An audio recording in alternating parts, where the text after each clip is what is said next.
வாழ்வை வாழவே வாழ்வை வாழவே ஜனநாயகம் திரைப்படத்திற்கு வேற ஏதாவது அரசியல் ரீதியாக கேளுங்களேன்.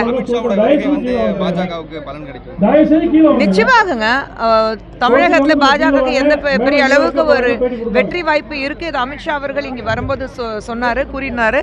அண்ட் அதே மாதிரி வந்து இன்னைக்கு பாத்தீங்கன்னா மக்கள் மத்தியில நீங்க பாஜக எந்த அளவுக்கு ஒரு ஆதரவு மக்கள் கொடுத்துட்டு இருக்காங்க, அது எல்லாருக்கும் தெரிஞ்ச விஷயம் தானே. இல்லை, அமித்ஷாவோட வருகை எந்த ஒரு பலனையும் அளிக்காது, தமிழ்நாடு வேற மற்ற மாநிலங்கள் வேற அப்படின்னு சொல்லிட்டு திமுக கூட்டணியில் வந்து அவங்க விமர்சனம் பண்ணுவாங்க. நீங்க பாருங்க, இப்போ இல்லை ரொம்ப காலமாவே வந்து தமிழகம் வந்து இந்தியாவோட பாகமே கிடையாது, எங்களுக்கு தனி அந்தஸ்து வேணும் அவங்க கூறிட்டு இருக்காங்க. இப்போ நீங்க பாத்தீங்கன்னா இந்தியா முழுவதும் ஒன்னா இருக்கணும் நம்ம முயற்சி பண்ணிட்டு இருக்கோம். பிரதமர் மோடி அவர்கள் காஷ்மீரே வந்து பார்ட் ஆஃப் இந்தியா இருக்கிறதுனால நம்ம சேர்ந்து வந்து வாழணும்னு ஆசைப்படுறோம். ஆனா தமிழகத்துல திமுக ஆட்சி மட்டும் எங்களுடைய டிராவிடியன் கல்ச்சர் சொல்லிட்டு நம்ம தேசமே எப்படி பாகமா பிரிக்கணும்னு அவங்க ஆசைப்படுறாங்க. தமிழகம் நீங்கள் தமிழ்நாடு பார்த்துட்டிங்கன்னா இட்ஸ் பார்ட் ஆஃப் இந்தியா தானுங்க. அப்புறம் ஏன் அது பிரித்து நீங்கள் பார்க்குறீங்க? நாங்கள் பிரித்து பார்க்கலையே. எல்லா வசதி வாய்ப்புகளும் தமிழகத்தில் வாழ்கிற மக்களுக்கு கொடுக்குறோம். எல்லா பாலிசிஸ் பிரதமர் அவர்கள் கொண்டு வரும்போது எல்லா தமிழகத்துக்கு சேர்ந்து கொடுத்துட்ருக்கோம். தமிழகத்துக்கு இல்லைன்னா நாங்கள் சொல்லவே இல்லை. இன்றைக்கி உலகத்திலேயே மிக சிறந்த மொழி அப்படி பார்த்தீங்கன்னா அது தமிழ் மொழி தான். பிரதமர் உலகத்தில் எங்கே போனாலும் பேசிகிட்டு இருக்காங்க. நீங்கள் தமிழ் மொழிக்காக இது வரைக்கும் என்ன பண்ணிட்டீங்க, என்ன பேசிகிட்டு இருக்கீங்க?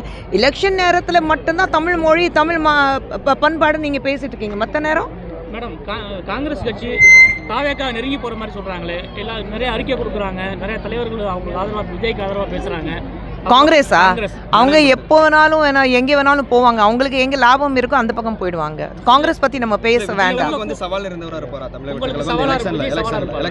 எலெக்ஷன் இப்போ தானே வருதுங்க. விஜய் அவர்கள் இப்போதானே வந்திருக்கிறாரு. எலெக்ஷன் முடிச்சுட்டு பேசுவோமே அதை பற்றி. இல்லை, ஜென்சியோட எல்லாமே வாக்குகள் எல்லாமே வந்து அவருக்கு போகும். அங்கே அவர் போகிற கூட்டம்லாம் வந்து இளம் வாக்காளர்கள் சொல்லுவாங்க.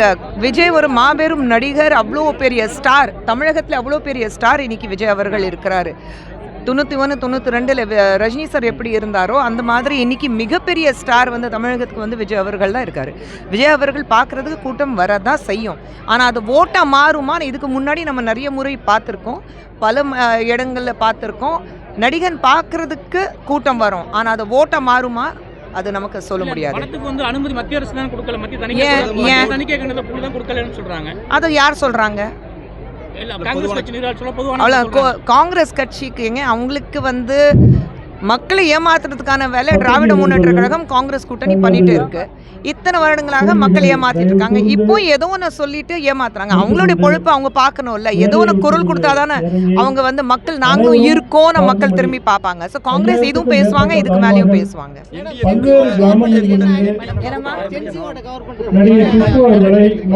நடவடிக்கை தேவையில்லை, நமக்கு பாலிசிஸ் தேவை. பிரதமர் மோடி அவர்கள் ஜென்சி மட்டும் இல்லை, எல்லாரையும் கவர் பண்றதுக்கு பாலிசி கொண்டு வராங்க. இளைஞர்கள், பெண்கள், மாணவர் மாணவிகள், விவசாயிகள் எல்லாத்துக்கும் வந்து ஒரு பாலிசிஸ் கொண்டு வந்திருக்கோம். அதுதான் முக்கியம்.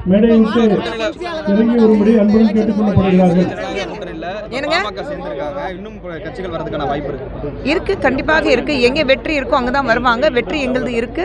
கண்டிப்பாக இந்த தேர்தலில் என்டிஏ எங்களுடைய ஜனநாயக கூட்டணிக்கு மிகப்பெரிய வெற்றி வாய்ப்பு இருக்கு.